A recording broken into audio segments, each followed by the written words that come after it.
Executive pay has become a lightning rod for the public distrust of business. We need to align pay with purpose to rebuild trust. But what does that mean? First, we need to simplify pay. Performance pay plans have the best of intentions. They aim to reward CEOs for strong performance and avoid payment for failure. But the evidence shows that CEOs are encouraged to take short-term actions in order to meet those targets.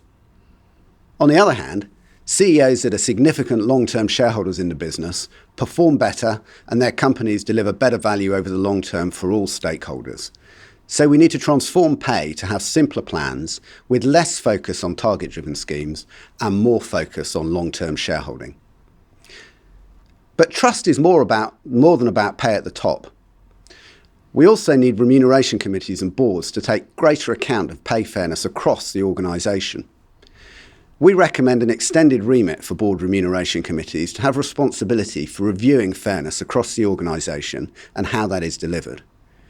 This should be done through a fair pay report and a requirement for remuneration committees and boards to ensure that appropriate engagement takes place with employees on that. This combination of broadened accountability, reporting and engagement will make remuneration committees and boards take the issue of fairness much more seriously and with much greater consideration than they do today. But there's more we need to do.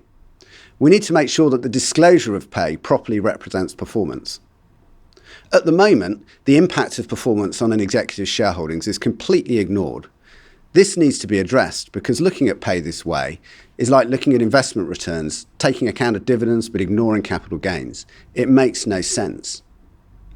But we also need to make sure that the public is absolutely assured that shareholders have the powers that they need to monitor pay.